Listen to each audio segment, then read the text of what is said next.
Hi there, and welcome to the Call to Cinema. My name is Aaron, and I guess as of tonight, there's been a big change in that we're going to be going kind of full time with this for a while.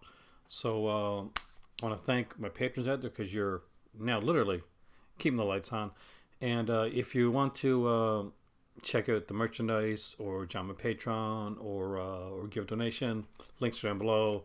Greatly appreciated. It's a scary time for me right now, but it's an exciting time too. And hopefully it'll be exciting for you.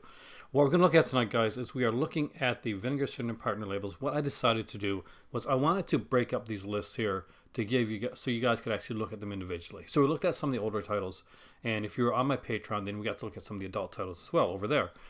This list here is looking at the partner labels. I have chosen 15 partner labels to look at and kind of highlight tonight.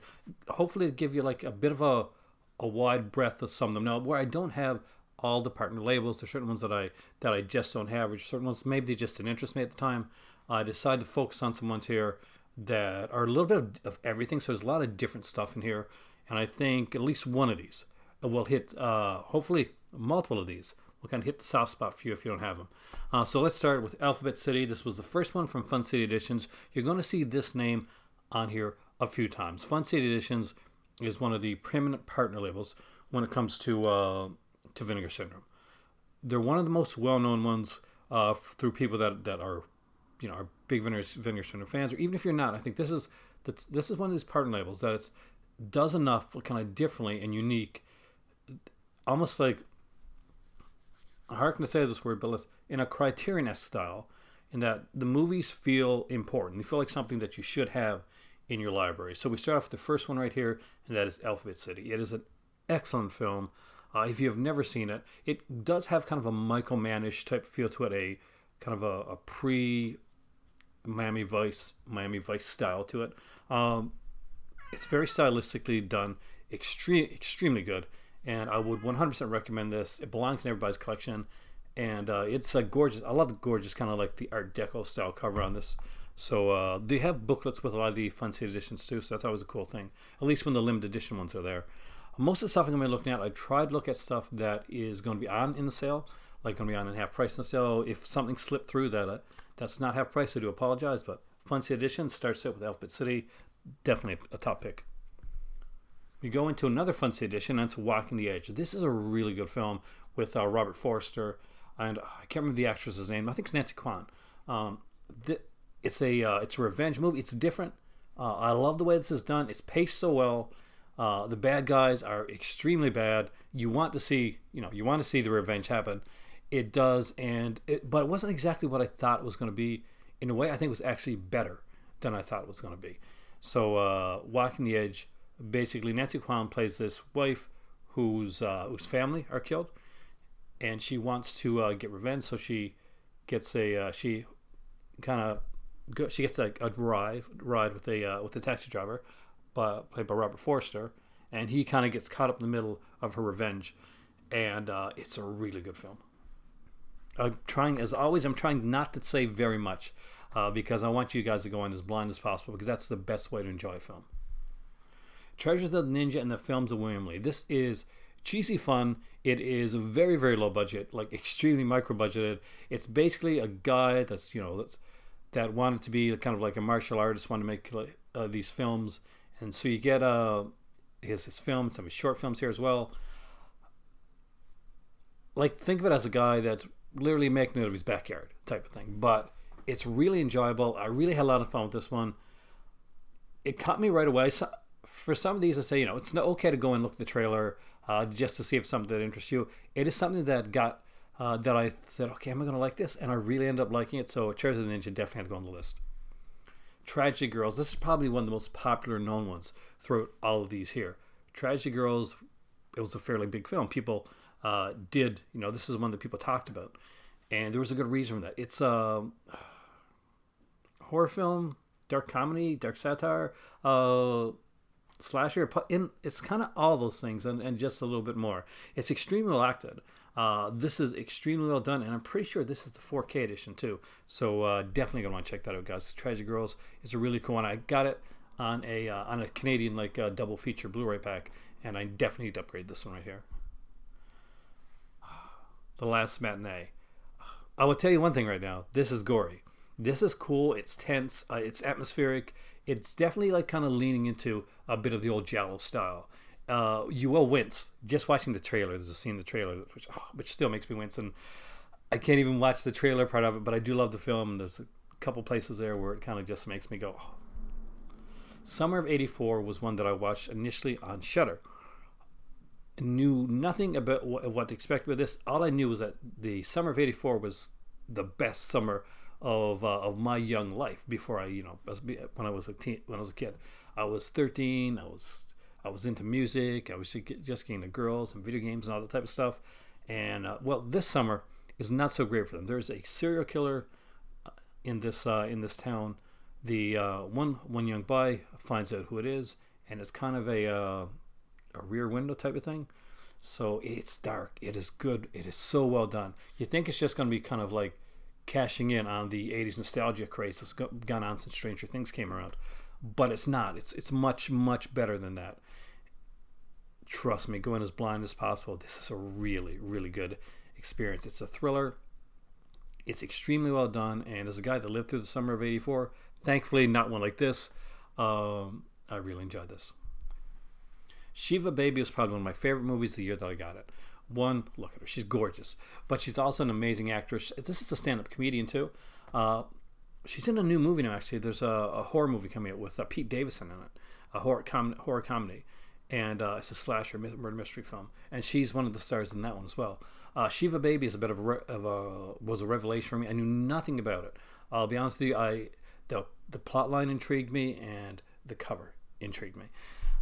I checked it out, and man, was I super impressed. This was an excellent film. I've watched it around 4 to 5 times now. Think of it this way. It is a comedy film that shot and maybe scored a bit too, like a horror film. There's an anxiety attack sequence in this film, which is really good and frightfully realistic. But don't let that part just be the one part that gets you, because this is a fascinating film, bar none, and it is one of the best films on this list and one of the best films put out by any of the party labels. Martha Picture Story. I want to get some documentary love in here. You're going to get a couple of these. Again, the famous photographer. Check it out. This is a great one. I love documentaries, so I'm just I'm going to be like a little bit biased, but this is an excellent film. Make sure you check it out. Mail Order Murder is another documentary, but a very different type of Martha. Martha's a bit more of a serious documentary. This is serious, don't get me wrong, but this is about a company called Wave. So Wave Productions is a company that, they produce films, but in a weirdly different way, in a unique way. You could send in an idea or a script or just pretty much a paragraph and say, I'd like to see a movie about a strangler. And they'll go out and they'll get their crew together and you'll pay them and they'll make the movie for you. So yeah, it's really different. It's really cool. There's some great special features on here. This is from Saturn Core. This is the only Saturn Core on this release because I don't have any other Saturn Core releases. That's the only reason why, though. They have a lot of features on there, and I did want to go for any of the newer stuff because I'm trying to go back to stuff that I know is going to be on sale for you guys. Knife Plus Ice. I don't want to say anything else. I'm just going to say it's a fantastic film. It is a gorely fantastic film. It is Giallo-esque, and my kids, like, I remember they told me how much they love this one. I had to agree. This one, I'm going as blind as possible. Same with this one. I start counting. David Green stars Jenny Agutter. It's fantastic. This is a wonderful, wonderful film. And now this is a thriller. This is a coming-of-age thriller. It's different in that you think you know where this is going, and maybe you'll guess, like, the twist of, I did after a while, but it was still well done. It was still a bit of a gut punch. And there are a couple twists here as well, not just the the revelation of basically there's a young girl, and she's adopted. She has the older adopted brother who she has a crush on, a serious crush on. She's starting to become of age. Meanwhile, there's a serial killer in their town that is killing young girls like her,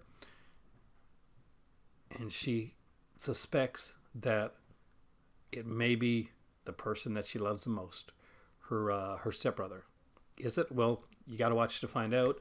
It's not going to go in the way you think think it is going, whether it be the mystery thriller part of it or the coming of age part of it. There's some really, really nice twists, some very good characterization, some incredible acting, and some beautiful cinematography. Also, a great, great commentary on this one as well. So make sure you check out all the features on this because it is gorgeous. Her Smell. Again, I just love this movie. The packaging for this one too, by the way. If this is still the limited edition that's out there, oh, get it. It is so gorgeous. It opens up. It's got like a Spin magazine cover on the inside of it. Kind of like because this is supposed to be like this. She's supposed to be a singer in this punk band, Elizabeth Moss. And just check it out. I just gotta do something really, really quickly here because this one really stood out for me. When I saw the trailer, I was kind of blown away. And, Cara Delevingne is in this as well. And she's fantastic. Everybody in this movie is fantastic. I 100% recommend it. Great, great film. For Mad Men only is absolutely stunning. It's got some of the great comedians of all time because all the great comedians of all time, they learned from this guy here who was definitely a bit of a mad genius. You're going to hear from people like, listen right on the cover there, Bob Odenkirk, Jason Sudeikis, George Wendt, Tim Meadows, so many other people. Just trust me, this one is amazing. Dale Close, if you've never heard of him, then your eyes are going to be opened up to some really cool stuff. If you have heard of him, then you probably kind of dabbled or were going to dabble in like either improv or stand-up comedy like I was back in the day, because this was the mentor for pretty much everybody, and it's fantastic. Drug Stories, the Scare Film Archives Volume 1. I'm hoping we get a new Scare Film Archives one out there. These are basically what you think they're going to be. They're kind of like the public service like films that were done sent around in high schools and places like that to scare kids from say no to drugs. And some of the films makes it look like, in all honesty, that the person could not have made this film if they weren't on drugs in the first place. There are some trippy, cool, freaky ass films in this one here, and man, I love them. I'm on Volume 2. Detention by... I was about to say something that was going to give something away. I'm not. I love this movie. I think you'll really dig it. It's an extremely cool film. There's a reason this was named one of the films of the year. So check it out. And look at that. We're back to Alphabet City. I thought I had another one put in there. I must have forgotten it. But there's one other one that I would like to mention as kind of an extra, and that is Primetime Panic. Fancy Editions put out the first box set that they ever did, and it is 3 television films, but not just any television films. Trust me when I say that. Don't let that kind of like steer you away from it.